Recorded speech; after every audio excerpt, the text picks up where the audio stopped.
On this final product called the periodic table research, what you're going to be doing is you're actually going to be researching 15 different elements from your list of 49 elements. So from that list, you're going to pick 49 of them.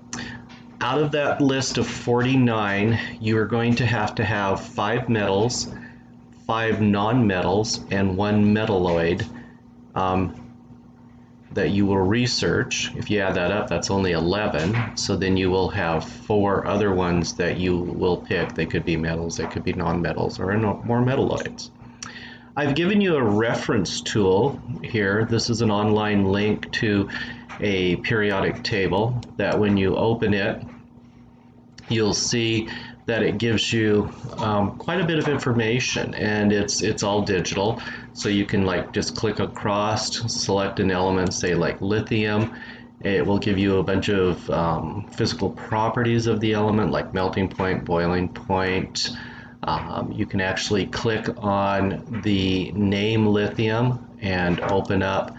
Now you can always open into a new tab, and it'll take you to the Wikipedia page about lithium. It'll give you, say for example, this is what lithium looks like in its pure metallic form, some information that you're going to need to have for your research. So for the research, you're going to be researching 2 big categories. One is the physical properties of the element, which would be the boiling point, the melting point, its density, the color that it has, its state at room temperature, is it a solid, liquid, or gas, the type of metal that it would be, is it a metal, non-metal, or metalloid, and also what is the abundance of it found in the Earth's crust. So that's usually represented as a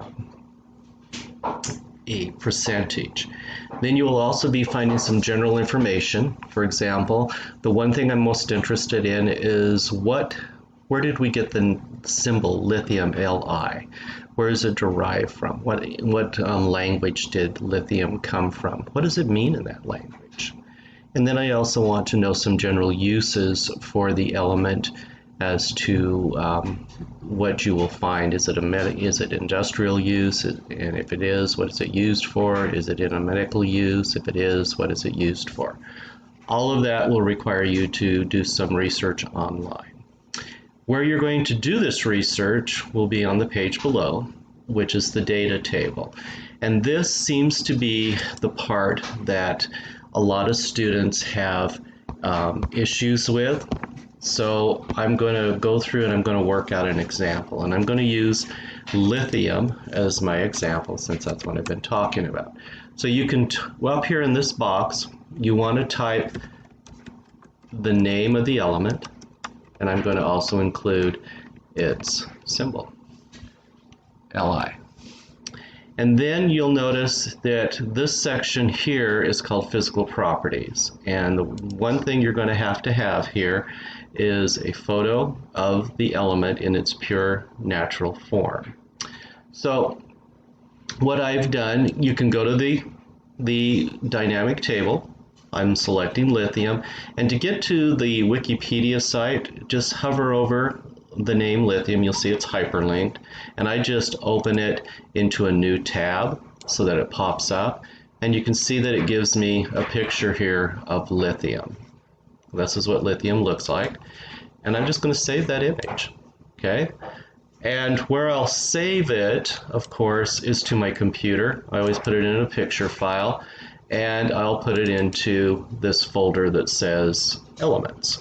Now notice in the file name it does say lithium, and it says it's in paraffin. I'm just going to say lithium so I can find it really easily, and I'll save it.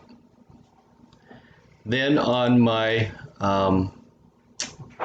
OneNote, I'm going to insert it as a picture from a file. Okay, it'll go to my picture folder, and I'll find that subfolder, and there's my lithium. And then I'll pop it into that cell. Notice that it'll keep the shape here of it. Now the other things that I have to find is I need to know the type of element, its boiling point, its melting point, its density, its color, state of matter, and abundance, and of course sources. Well, I'm going to use that dynamic periodic table as a guide. And what I like to do is I like to reduce it so that I can see and type. And where you're going to type, most people want to type right underneath all of this information here. What you want to do here is you want to, let me rearrange my screen so I can actually type and read at the same time. You actually want to type below. Notice there where these black lines are, there's a couple of empty boxes. So type below here. And the type of element that lithium is based upon its position. And what we're looking here for type of element, is it a metal, non-metal, or metalloid? We know that lithium is a metal. And then from the information over here on the dynamic periodic table, its boiling point is 1,342 degrees C. So 1,342 Celsius, you can just say C, you don't need to worry about the degree symbol. Lithium will melt at 180.4 or 54 degrees Celsius, so 180.54 degrees Celsius.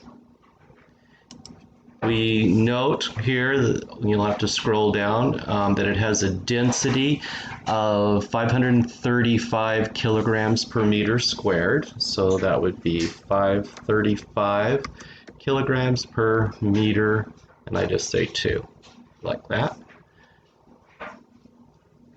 Its color, based upon the photograph, it looks like it's silver. Most metals are silver. Its state of matter at room temperature would be a solid. And its abundance. So abundance, if you go down, you'll see that they give you abundance in universe, solar, meteor, crust. We want to know what it is in the crust. It is 0.0017%. So 0.0017%. As for the source here of where we're getting this information, we got it off of this dynamic periodic table. So I would simply copy the dynamic tables link, and over here I just simply paste it in there so that I know that that's where you got it. So when you're filling out the physical properties of the element, you put the name above, its picture, and then all of the property information goes in those empty cells below the red titles. Don't put them with the red titles. Starting with the source. Then when we need to look at general properties of lithium, I would use the Wikipedia site, and that way you can see that lithium, you can look at the different information on there, and where you're going to type here is here. So you're going to type the information here, and the uses of the element you will type here.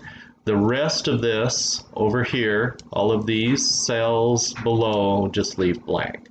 And whatever you type here, it'll cause the table to expand a little bit, but that's fine. A lot of people feel like they have to fill out all of this. You don't. I couldn't get the table to combine all of these into one. It doesn't quite work that way in OneNote. So when you're finished with that element, again, you're going to move on to the next one you choose. And remember, you have to have 5 metals, 5 nonmetals from the list, 1 metalloid, and then 4 of your choice. So you can go through. What I generally do is I would have go through and just label the element I'm going to research. Just type their name in first. So you'll see element 3, element 4, 5, 6, 7, on down the line. Then when you're finished, this is a final product, so you will go to Summit and submit that final product when finished. Hopefully this will give you a guide as to how you can start this. You can start at any time. The other 2 final products are labs that we will have to figure out how we're going to do in class, and I'll be giving you more information on those as we get there.